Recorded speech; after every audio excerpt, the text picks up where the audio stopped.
नमस्कार मंडळी. Cooking with सारिकामध्ये पुन्हा एकदा तुमचं स्वागत आहे. आज आपण बनवणार आहोत महाराष्ट्राची खास ओळख असलेली पारंपरिक पुरणपोळी. गोड, मऊ आणि तुपासोबत खायला अगदी अप्रतिम.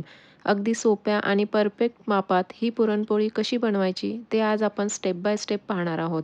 व्हिडिओ शेवटपर्यंत नक्की बघा आणि रेसिपी आवडली तर लाईक, शेअर आणि सबस्क्राईब करायला विसरू नका. चला तर आपण रेसिपीला सुरुवात करूया. सुरुवातीला कणिक भिजवून घेऊयात. त्यासाठी मी इथं 1 वाटी गव्हाचं पीठ, 1 वाटी मैदा, चवीनुसार मीठ आणि थोडं-थोडं पाणी घालून कणिक भिजवून घेतली आहे. तुम्ही इथं फक्त गव्हाचं पीठसुद्धा घेऊ शकता किंवा फक्त मैदासुद्धा वापरू शकता. मी इथं दोन्ही मिक्स घेतलेलं आहे. आता याला तेल लावून झाकून कणिक भिजण्यासाठी ठेवून देऊयात. आता आपण पुरणासाठीची डाळ शिजवून घेऊयात. तर इथं मी 1 वाटी हरभरा डाळ घेऊन त्याला गरम पाण्याने 2 वेळा स्वच्छ धुवून घेतलंय. इथं मी डाळ कुकरमध्ये शिजवून घेणार आहे. त्यासाठी कुकरमध्ये 4 वाट्या पाणी गरम करून घेतलंय. पाणी गरम झालं की त्यात स्वच्छ धुवून घेतलेली डाळ टाकून घेतली आहे आणि 1 चमचा तूप टाकलंय. आता हाय फ्लेमवर कुकरच्या 4 ते 5 शिट्ट्या करून घेतल्यात. कुकर थंड झाल्यावर झाकण उघडून आपण बघूयात. डाळ छान शिजली आहे.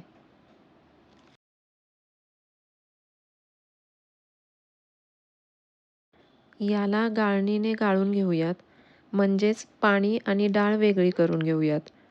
डाळ गाळून घेत असताना जितकं शक्य होईल तितकं पाणी निथळून घ्या, म्हणजे मग पुरण पातळ होणार नाही. आता आपण पुरण कसं करायचं ते बघूयात. तर त्यासाठी कढईत शिजवून घेतलेली डाळ घेतली आहे आणि त्यात 1 वाटी गूळ घालून घेतला आहे. 1 वाटी डाळीसाठी मी 1 वाटी गूळ घेतला आहे. आता हे मिश्रण आपल्याला छान एकजीव करून घ्यायचं आहे. त्यातच मी पाव चमचा हळद टाकून घेतली आहे. त्यामुळे पोळीला कलर छान येतो आणि अगदी चिमूटभर मीठ टाकून घेतलं आहे. कोणत्याही गोडाच्या पदार्थात किंचितसं मीठ टाकल्याने त्याची चव आणखी वाढते. आता हे मिश्रण आपल्याला घट्टसर होईपर्यंत परतून घ्यायचं आहे. पुरण जितकं मऊ तितकी पुरणपोळी चविष्ट, म्हणून हे पुरण नीट परतणं खूप महत्त्वाचं आहे. सगळ्यात शेवटी त्यात सुंठ, वेलची आणि जायफळ याची एकत्रित पूड मी टाकून घेतली आहे.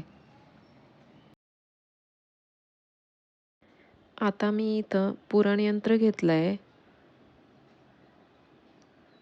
त्याच्या साहाय्याने पुरण वाटून घेणार आहे. तुम्ही बघू शकता, पुरण बारीक छान वाटून तयार आहे. ना जास्त घट्ट ना जास्त पातळ, अगदी योग्य पुरण तयार झालेलं आहे. इथं आपली कणिक आणि पुरण तयार आहे. आता आपण पुरणाचा उंडा कसा तयार करायचा ते बघूयात. त्यासाठी कणकेचा छोटा गोळा काढून घेऊन त्याची अशी वाटी करून घ्यायची आणि त्यात पुरणाचा गोळा भरायचा. बोटाने पुरण आत दाबून कणिक वर आणायची आणि पुरण आत दाबत जायचं. कडा याच्या बंद करून घ्यायच्या. जास्तीची कणिक असेल तर ती काढून टाकायची.